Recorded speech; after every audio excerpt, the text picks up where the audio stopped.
Hello and welcome, Herman, and thank you for joining me.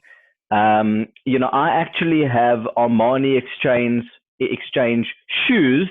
I have a bright orange pair of shoes, and they retail for about 2,500 rand. I bought them for Wow. 200 rand on special. So we're connected, We're you know. aligned. We connect. We're Yeah. We certainly are of one mind. Good. I'm glad. I'm glad. It's a great brand. And so, the reason I've, wanted to talk with you, we obviously connected on LinkedIn. I see a lot of your posts, very hard hitting, topical, and practical. I like that. I like practical a lot. And I thought we could just talk about a topic called um, building a disruptive business versus building a sustainable business, or both. Hmm. And so I think really, from an investor's perspective, they're looking for disruptive businesses and they're looking for 10x, 20x, 30x. That's their reason. I have my own views on that. And potentially they could maybe be looking at sustainable businesses, which is really the 99% of other businesses. So what are your thoughts in general on what the focus should be for a business looking to go into the market? What should they be aiming for? A disruptive business, a sustainable business? What's the mindset of any business going into a market? That's a good question. And my answer is yes. In other words, they should do both. So I'll explain what I mean. I think it's important to understand the meaning of the word sustaining and the meaning of the word disruptive. If you look at it from an innovation perspective, there's a very great professor at Harvard Business School, Clayton Christensen, and he wrote a very interesting book called The Innovator's Dilemma, The Innovator's Solution, The Innovator's Prescription. There was a whole series of them. He passed away, unfortunately, last year, but he was a real genius. And he basically said, a sustaining innovation is an innovation that protects the investments you've already made into your business. So if you've rolled out ATMs, sustaining innovation would be, well, we're using ATMs for cash withdrawals. Let's use them for cash deposits. Let's use them to pay bills. Let's use them to pay traffic fines. Okay, let's use them to collect money transfer. So that's a sustaining innovation. It says, I'm going to extend the usage of the asset I already have. It's the reason that the Boeing 747 has flown for almost 50 years. Because the first 747 flew in 1969. Okay, so it's still flying now. And the reason it's still flying now is every 18 months or so, they came up with a new version. There was a cargo version, an extended version, a combi version. They extended the top of the plane. So they kept converting and creating sustaining innovation. Sustaining innovations are great because they're low risk. They don't take a lot of capital. They don't produce phenomenal returns, but they build a business on top of what you already have. Then you get a disruptive innovation. And by definition, a disruptive innovation renders your existing investments obsolete. So in other words, if I build a business that says we're going to move to electronic money, I don't need ATMs at all. So it's disruptive to the ATM player. If I created video conferencing, I don't need a plane. I can have this interview with anyone around the world. So basically, disruption creates a complete new business model, it creates a complete new reality. And by its nature, the returns on disruption can be quite high. Not always, by the way. They don't have to be high. And so well, they're normally zero for so long, hoping, but please carry on. Exactly or right. Minus. Exactly right, Adi. Yes. In fact, most disruptive firms burn cash for a very long time. Uber, Lyft, Grab are all in massive trouble now because they were burning cash and now the cash has run out. So a firm should try to do both where possible. And my recommendation is that what you try to do is obviously protect the investments you already have. So you have to have a strategy of sustaining innovation. But if you don't investigate what could be disruptive to your business and explore that frontier, then somebody else is going to do this and you will be disrupted by them. So generally what you want to do is do both because of the high risk. Now you mentioned investors. And the key point about investors is there are a lot of investors who love businesses that grow at 5% per annum in terms of market cap. Over 10 years, you'll get 50% growth. And then there are other investors who've got a higher risk profile who want 30x, 100x exits. So investors tend to find business operators who are similarly driven. So generally, there's a synthesis, there's a harmony, there's an attraction between innovators who want to build 100x businesses and investors who are prepared to fund them, knowing what the risk is. And then obviously on the other side, there are people who just want, they want the widows and orphans fund, basically. And what they want is a steady stream of dividends for 20 years. So the answer is both. And there will always be a market for both, and there will always be a demand for both. But you have to play on both sides. Okay. If you're a company in coal and you're not investigating solar, you could be greatly at risk. So let me ask you, why is it that the glory and the celebration is, and this is global, look at this business, look how much they raised, they've round 3, round 4, round 5, etc. Amazing, whoa, how much have you raised? Look, they made the list at this valuation. Now, instead of, look at this business. Look at how many clients they've got. Look at how much money they're generating. Look at the trajectory, solid, quality. Now, what happens is you have two different mindsets.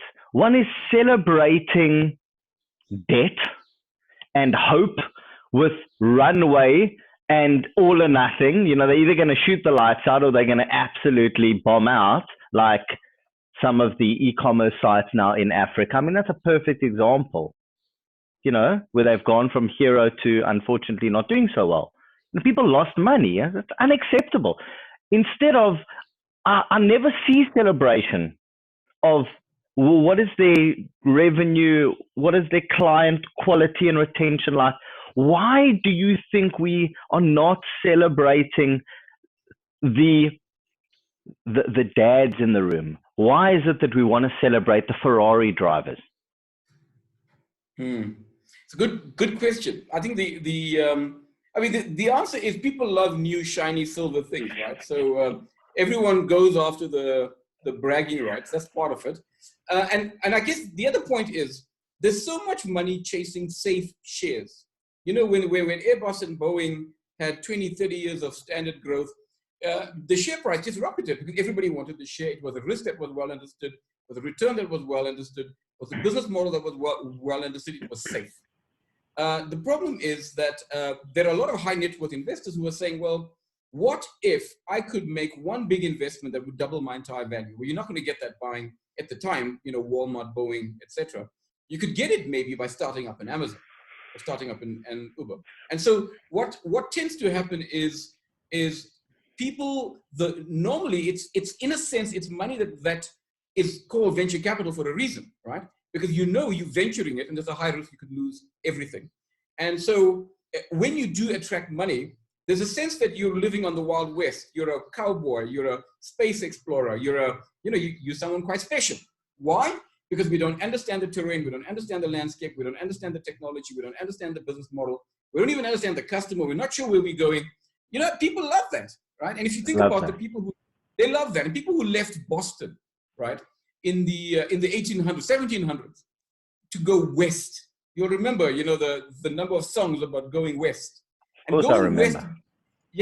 Going west was about going out and discovering this new place called San Francisco, California, and there was gold in them, the hills, and high risk, and they were seen as heroes. So adventurous explorers, always seen as risk, and there's a very strong correlation between the kind of mindset you need to be a startup guru in a unicorn versus running, being an explorer. Very similar. Okay, I mean, fair enough. Fair enough. I think it depends on who you're speaking to. There's no doubt that sitting around a table, we did it quickly, we skyrocketed, exponential, one investment, look at me, printing money. There's no doubt that there's a certain gravitas that comes with that. Oh, you're so smart. And like, I get it. I just think from a startup business perspective, it deters me to want to interact with investors like that, because I know how difficult the grind is. Like, why should you give me $1 million and get out 20. So what I've personally tried to do is rather bankroll it myself on my credit cards, unfortunately, and jump over as many rounds of raising as possible, because I know as a fact that if I can get to that next round of raising, having not raised, it's like you say to the investor, well, if you gave me this, what would you want to see? Well, you're now in 2 countries. I want to see you pick up 10, 15 clients in that country. That's what we would aim for. Here's the money, go out and do that. So hold on a second. Don't give me the money yet. Let me go pick up those 10, 15 cards and then I'll come back. Then we'll talk about how much money you want to give. At that stage, we'll be well more advanced, Yeah. Then you can introduce me to your friend that you would have liked to have introduced me to anyway. Then I'll speak to your friend because he's your round D investor. That's my philosophy. Try and go as far as you can. Unfortunately, it's a tricky balance, especially like now. Okay, I won't harbor on too long about that. It's a long conversation to have. Okay, so build it. So let's have a look here. So why investors looking for disruptive businesses? We've spoken about that, and let's refocus. What fundamentals should we keep in mind to build a sustainable business and also try to be disruptive? So, I talk about a concept known as the lean mindset. Jeff Bezos is a perfect example of the lean mindset. And I've always said that the lean mindset is not about saving money. It's about surviving a shitstorm. Well, the shitstorm is here, my friend. Okay. And we're a lean business. So as much as it's slightly disruptive because the clients are a little bit cautious and hesitant.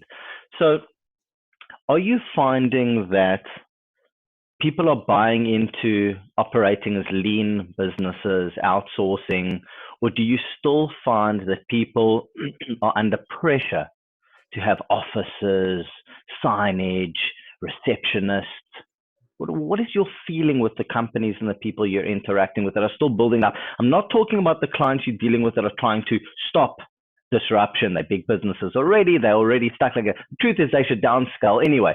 But what's your feeling about people's acceptance of being more lean, or do you feel that they still are under pressure? It depends on whether we're talking about BC or AD, before coronavirus and after the disease. Right? Because in my opinion, you're talking about 2 quantumly different time periods. And the way we acted before coronavirus, totally different to the way we're going to act now. Fair enough. So what's happened, right? What's happened? We hope so at least. We hope so at least. Yes. We'll see how long it lasts. It's either going to be a punch or it's going to be a proper fight, and then the lessons will be learned. But please carry on. Yeah. So if you wanted a perspective on what should we have been doing and where were we, 6 months ago, I think I'd give you a totally different view to where we are now. And so where we are now is there's been a massive evaporation of cash. So suddenly, both risk and cash have evaporated. This coronavirus is like a neutron bomb. A neutron bomb was a tactical nuclear warhead never been deployed and never used in a war, but it was deployed in Europe. And the reason for that was if you detonated a neutron bomb, basically everybody gets killed in their tanks. And so, but the tank itself is fine. So you can jump into their tanks, turn them around and drive them back to the direction they came in. And so coronavirus does that. What it does is it leaves all the infrastructure intact, but all the people are gone. Right? And so basically companies all over the world are getting hollowed out, and the bank balances are getting hollowed out, and the cash balances are getting hollowed out. So suddenly we don't have money and we don't have risk appetite, which is a good thing. Because in a sense, BC, before coronavirus, we had irrational exuberance. There was too much money. We had what? Irrational exuberance. Okay. We had too much money chasing ideas there were too many of the similar ideas. I mean, think about the number of ride-hailing apps, all of which were funded. It was very clear. There were going to be big losers in that market, right? There were going to be. And so in the disruption market, often, there's a rule of 60%. The rule of 60% says you either get to 60% or you die. Whoever gets to 60% wins, everybody else dies. Think about it. Facebook is number 1, who's number 2? Pinterest is number 1, who's number 2? If you think about it, Amazon is number one, who's number two in America. Okay, and I can carry on. I can do dozens of these. There's a number one player who gets to 60%, who cleans up, and everybody else dies. So the nature of the business at a time was spend as much money as possible. It's a land grab. Let's get to 60% first. Now that tends to override lean, because the general view on lean is don't give them too much money until they've hit a milestone. And so generally you are innovating with constraints. You have a limited amount of money. You got to hit a milestone. You don't hit the milestone, you don't get more money. Lean, you have to understand where the concept of lean came from. It came from Japan in the 1950s and 1960s. And what happened in Japan is they were coming out of the war, the Second World War. They had no money, they had no oil, they had no capital, they had the Marshall Plan. And this company called Toyota, who were making looms for textiles, decided to make cars. And they realized the word Toyota doesn't get pronounced well with Western tongues. So they changed the D to a T, and it became Toyota. And Toyota produced these cars, and they were used to be called Jack Crap because they were rubbish cars.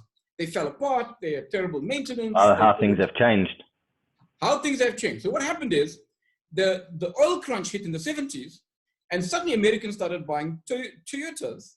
And these cars were melting down because they were never designed to be driven at high speeds for long distances on American freeways. So the Japanese basically said, look, we don't have a lot of money. Let's figure out a way to find out everything that went wrong and fix every problem one at a time. And they took this very scientific, very structured way of brainstorming, coming up with ideas, getting engineers to work with shop workers, and basically they invented zero defect, Kaizen, green workspaces, this entire model of iterative thinking, and they came up with this model of lean. Lean went all the way through, it went into healthcare, it went into logistics. We call it lean logistics in the fashion industry. And then in 2000, the dot-com bomb exploded in New York with the meltdown in the dot-com, dot-bomb, dot-gone. And so basically, we realized that too much money had chased too many ideas before the reality had manifested. And they said, well, guys, you're putting too much money in too early. What you've got to do is figure out a way to, you've got to industrialize the investment cycle. And then they said, well, who's got this wax? It turned out the Japanese had figured this thing out at Toyota. So they basically took the lean methodology, applied it to venture capital, and you ended up with the lean startup. And the lean startup is a brilliant model. And they were doing okay, but then they got a bit ahead of themselves. They were doing all right, and they became a little bit too trigger happy. And 2008 was a kind of a warning, but then unfortunately Facebook threw everybody off because everyone was like, look at this, the rules the world, it's possible, let's just go hard. And they forgot the pain points of when the rug gets swept. I mean, it's absolutely fascinating what you're saying at the moment, and I guess the question is always asked, can a business that is not lean ever compete with a business that is lean? I guess they can if they have a massive bank account and a huge risk appetite for losing and throwing back into the kitty, and I'll take you out no matter what, and then eventually I'll win. But then eventually that can backfire, like now, I guess. Yeah, Ari, you see, it depends on whether the company is playing to win or playing not to lose. If you're playing to win, right, and if you are 6-0 up in a game, you don't play to win anymore. You're playing not to lose, right? You got everything to lose. You got 6-0, and you're going to play a defensive game. You're going to keep the ball. You're not going to give it to the other guys. Playing to win says, I'm 6-0 down. I've got to throw everywhere. The goalkeeper is now my midfielder, right? You understand? So if you're an incumbent in a sustainable business, you're playing not to lose. You're making small calculated bets. If you're the attacker, you're playing to win. You are throwing huge money into this thing to try to win this war. So it depends on your strategic stance. Yeah, it's like when you go into a court case with a big player. They just want to just bulldoze until you can't take the hammering anymore. I mean, exactly. I totally get it. Yeah. Okay. So there's two things I want to chat about. Number one is your thoughts on what I call the you as a brand world that we are in at the moment. Okay, so I'll mention what it is, and then on the second thing that I want to talk about is known as a business model, known as an organized collaborative, which is where people work together and split the revenue instead of the big corporate taking most of the money and everybody being on salaries. It's very different. It's a different take home, but the functions are the same.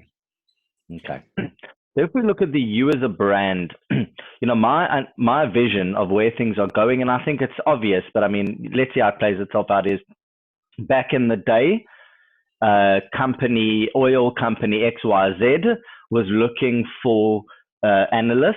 They would go to the big analytical companies, big projects, hundreds of millions of rands or dollars. They would go to the company. They got quality service. Look at these guys. They walk on water. Call them in next time. We want some advice. They would go to the company.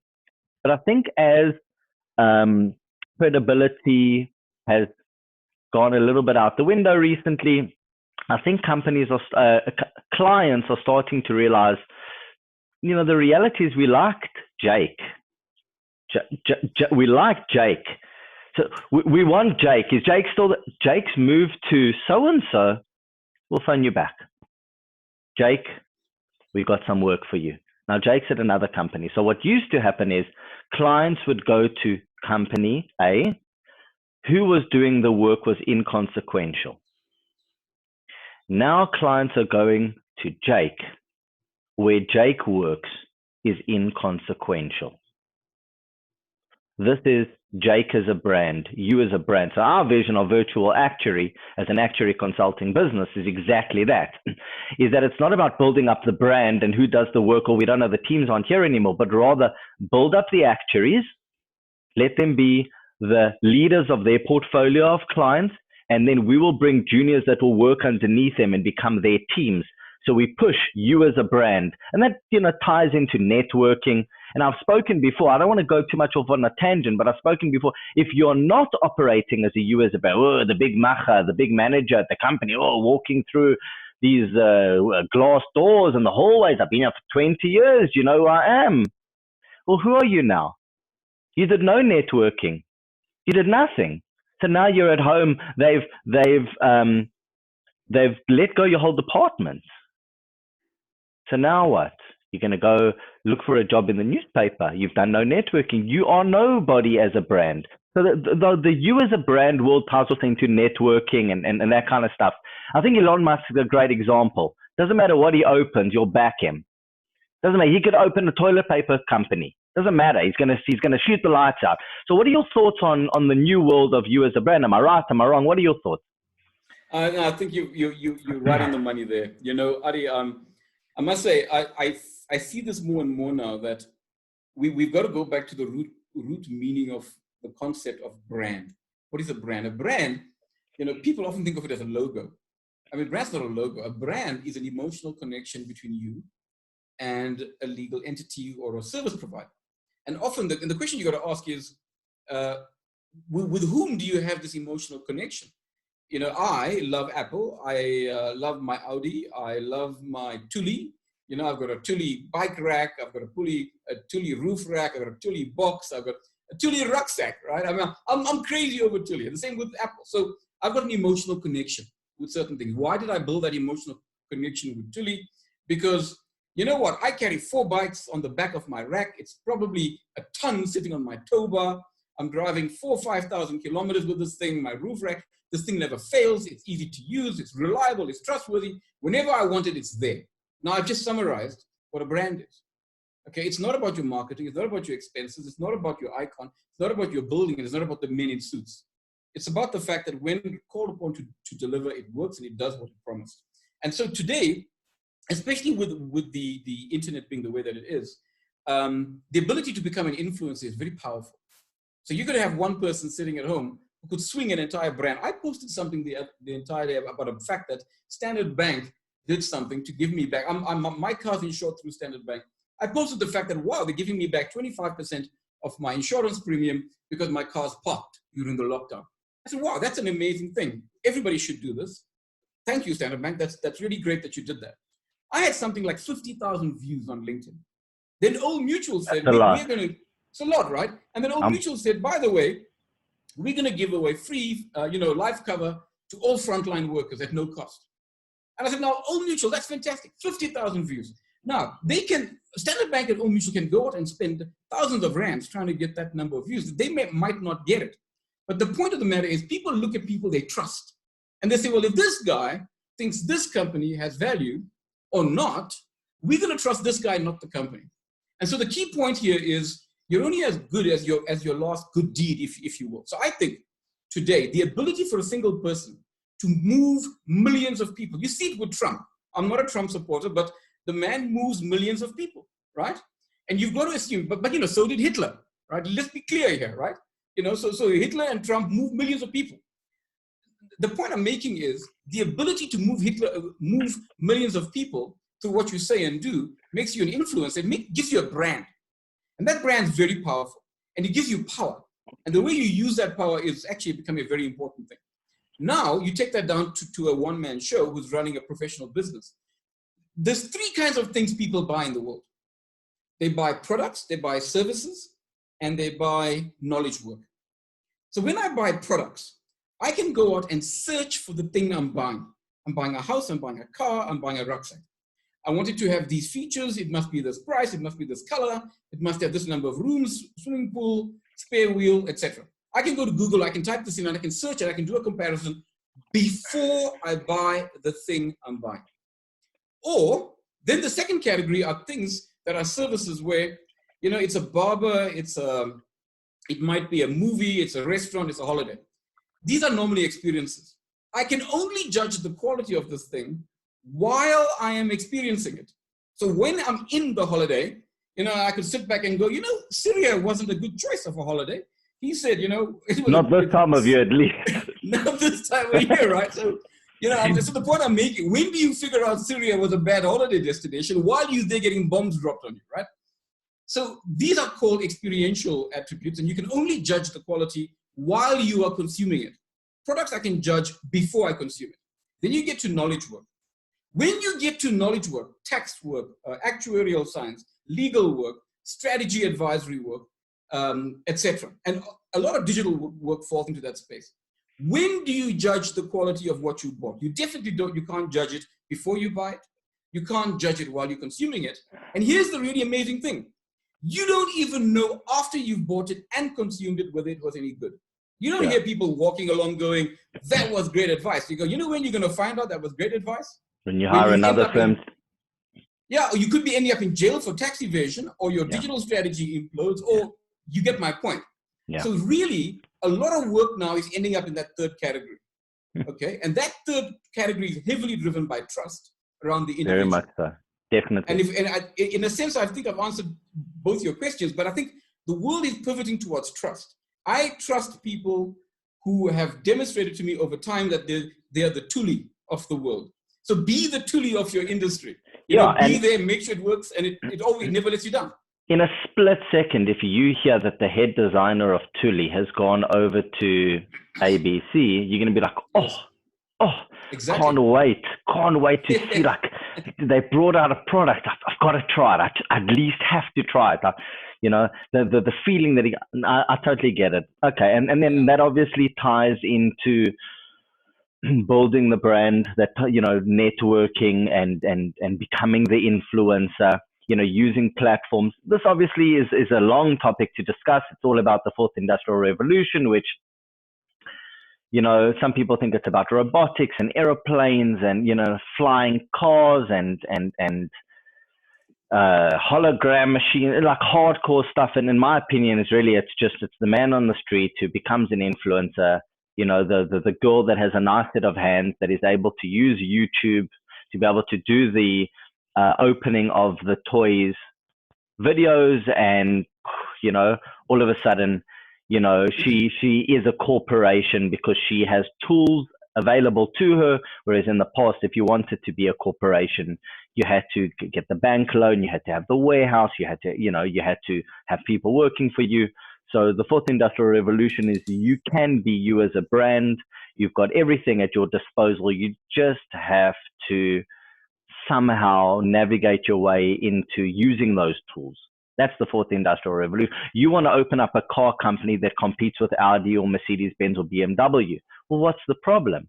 go online, find a blueprint of how to design the engines or buy some engines, put things together, and all of a sudden you have the car company. We've been watching this one show called Kip Cars or something cars, and this guy makes custom cars, but like, wow, you've never seen cars like this before. Like, forget about all the other cars. Like, this like will make you exactly what you want. Now that is a brand. Like, for me, if I had the cash, I'd rather just go, oh, this is what I want. I want it to look like this. I want it to be a 4x4. I want it, but there we go. You'll make me the car I want. I'm not going to pay $5 million or whatever it is for the Bugatti. Just make me something that, so it's very useful. So that's the fourth industrial revolution, is a car brand without all the expenditure and the massive factories. Very, very nice. Okay, it's a good concept. And then really just the organized collaborative. I don't know if you've ever heard about it. I wouldn't say that I, came up with it, but I'll tell you what happened. I did it. I put it together. And then I decided to look online to see, well, is there anybody else that's talking about an organized collaborative? Well, they call it an organized collaborate, and I didn't like that. So I stuck with the organized collaborative because it made sense. And this is how it works. And then Stanford University did a thesis on something called Flash Teams, which is relatively similar, but they had quite a big flaw in their system. It's another story. It wasn't organized. Very important. So the organized collaborative says that you have 4 different business models. One is a massive corporate.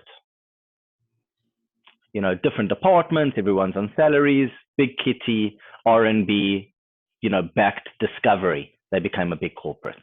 Okay. The second way is a couple of friends break away from the big corporate. They open a small corporate. But the same concept applies. You have a kitty, you have an investor, you have to pay the salaries, you have a couple of department heads, and we have the kitty, we have a runway, we go out there, we get the business in. When the money comes in, we split it, and there's a bonus pool. That's most companies. The problem is you don't know if you actually have a partner that comes in that's going to be lazy, is not going to work out. Now you have to split it 4 or 5 ways. It's a big problem, that. But everyone's an employee. And then the third one is you're a gig economy worker, you're an independent, you consult out to a couple of companies as an independent. Those are the 3. So our fourth one is the organized collaborative. So what we're saying is you take the independents, because they're all full-time with us pretty much. 95% of the people are full-time. We're just an organized collaborative of independent consultants that all work together to take on the big projects that might only have gone to the big 4 consultancies. It's a big difference.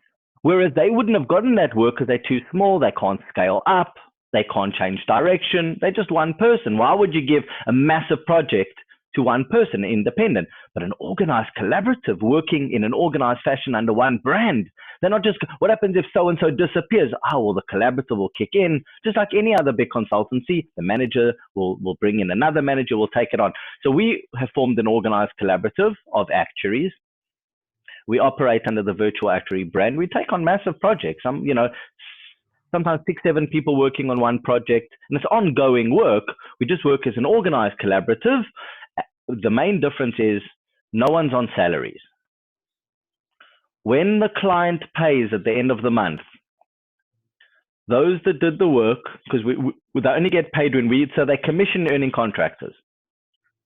When the client pays after 7 days on invoice, we split it according to who did what. The company only takes 10 to 18%. So we flip the earnings table upside down. The collaborative takes most of the money. The company acts as a shell, contracts, marketing, documents, admin, HR, operational.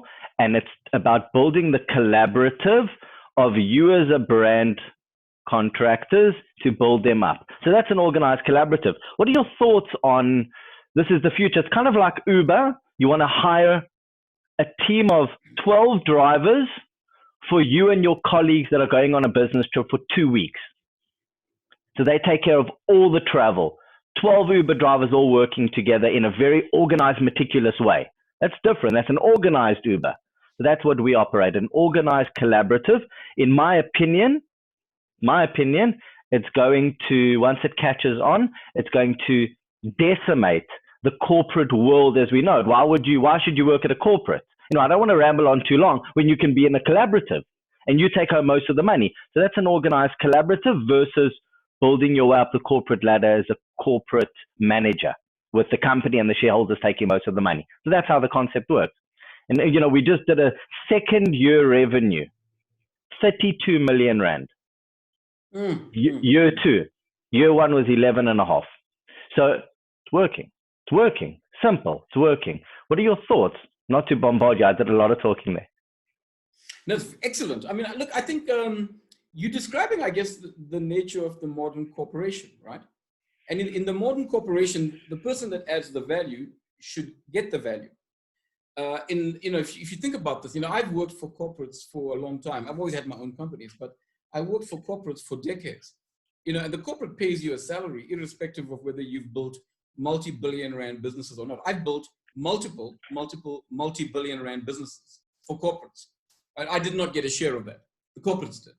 That's the whole and point. The bosses who did very little of the work, of course, they piggyback on that and they get their salaries and everybody else who actually had nothing to do with it. So what you're describing, I guess, is very much like the way the engineering industry works.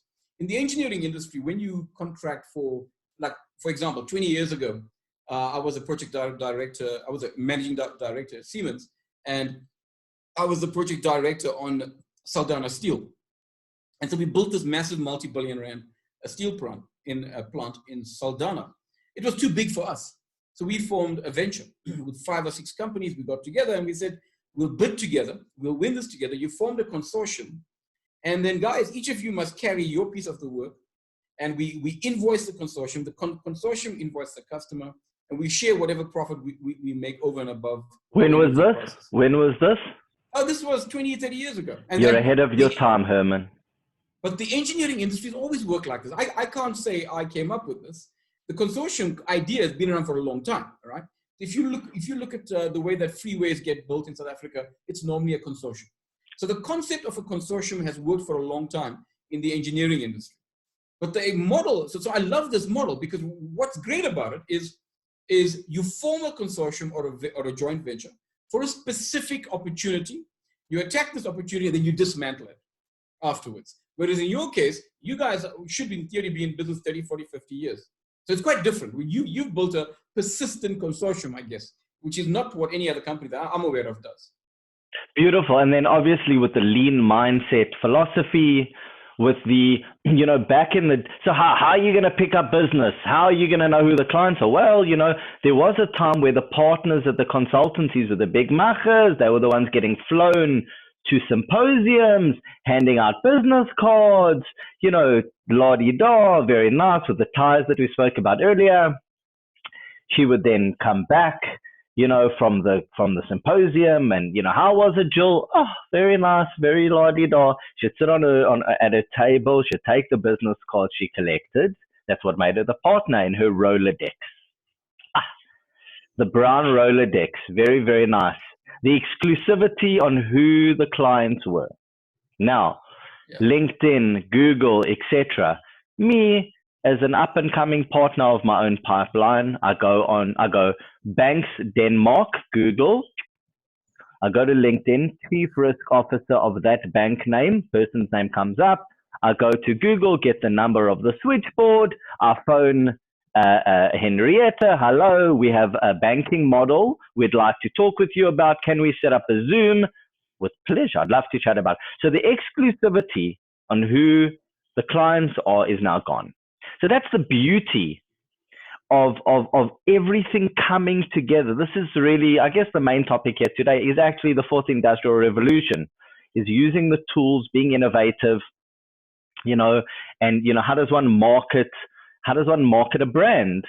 What I did was, I had a 10-year history of being, in my opinion, a top recruiter of actuaries. I built those phone calls one at a time, thousands and thousands of phone calls. I took the first name, surname, cell phone number, and email address private, and I uploaded that Access database to Gmail contacts. When I started, so I had an old company called iActuary. It was a recruitment business. I had to unfortunately pivot because of LinkedIn, which killed recruitment for recruiters. I then had to start another business, which I opened Virtual Actuary, but I closed down the recruitment business immediately. And I took that list, I uploaded it to Google Contacts.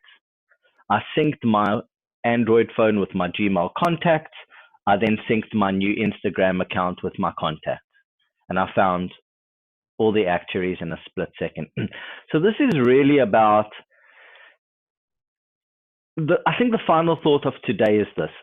If you're a business owner, if you're an up and coming entrepreneur, and you are still doing email campaigns, shame on you. Shame on you. If you are still doing golf days to try and interact with your clients, as la-di-da as it is, shame on you. Now, there's so many other ways to interact with clients, to interact with your staff, to interact with everybody, the global community. It's really just about, we're in a new world at the moment. And, you know, you need to just up your game a little bit. I mean, what are your final thoughts on people upping their game? Look, I think we all have to build the new improved version of ourselves. It's you 2.0, right? And what is that improved version of yourself? And it really says, if every one of us, I guess, is born with certain amazing talents. Some of them we're born with, some of them we acquire. I think both versions are valid. And I think really in the world of today, what's going to set you apart is uniqueness. Because there's 4.6 billion people in the world who are in lockdown right now. 4.6 billion people. And every one of us is sitting down figuring out, what am I going to do after this lockdown? You better come up with something that's amazing. And the stuff that really works well is when you are authentic. So you know that tone that you spoke about that I use on LinkedIn? Well, that's me. That's who I am as a person. I'm very direct, very blunt. I don't package this stuff. And you know what? A lot of people like that because it's unique, right? And so there's a lot of people that it doesn't resonate with, and that's okay. Right? You know, not everyone's going to drink Coca-Cola. And so the point is, I think every one of us has to up our game. Every one of us has to figure out what makes us unique. And we've got to take that aspect of uniqueness. We've got to burnish it. We've got to develop it. We've got to embellish it. And we've got to start asking the question, using what we've got, what else could we do with this? I love your story about your pivot, by the way, about moving from iActuary to Virtual Actuary. It's a stunning story, right? It's a shit story when you're involved in it. It's amazing story in hindsight, but please carry on. No, the point I'm making is, in a weird way, the reason you are successful is thank heavens for LinkedIn, you know? And so a lot of people are going to say, you know, in South Africa, I always make the comment that when we had the transition in government, it kicked out a lot of people from the civil service, right? So if you were a white working for the civil service, you got kicked out. A whole bunch of them went out and started businesses, and they've done bloody well. And in fact, the best thing that could have happened was to get retrenched in government because they were forced to go into private practice and private business, and they built amazing things. So I think you must look at this coronavirus in that way, that in a way, this is shifting our reality, it's moving us to somewhere new, and it's forcing us to become someone different. So I think huge pressure on each of us to step up and basically prepare ourselves for this world post-pandemic. I just love talking shop. Unfortunately, the reality is talking shop is a after hours event. You know, because this is the fun stuff. Strategy, yeah. You know, I'm thinking, I'm conceptualizing. Well, the reality is you should be spending your days doing the admin and the operational and the sales and the actual proper making money. This is the fun stuff. Doing the fun stuff is not a full-time job. So I've loved this chat. I could talk about it for hours, you know, and there's so much to say. But obviously, I don't want to waft on too long. I've enjoyed your insight very much. And I'll revisit this talk as I do, you know, to try and understand the concept you've spoken about. I look forward to engaging with you more on LinkedIn. Maybe we'll, you know, be sitting on panels together. We'll be doing some talks. I have no idea, you know, but I look forward to more engagement. Fantastic. Well, thank you for reaching out. Thanks for the opportunity. I've had great fun chatting to you. And I loved hearing your stories as well, because you know, life is all about look, listen, and learn, right? Very, very nice. Well, Herman, we'll be in touch. I'll see you in we'll be in touch digitally. Thank you. Thanks. Take care. Take care and go well. All the Thanks. best. Go Bye. well. Bye. Bye.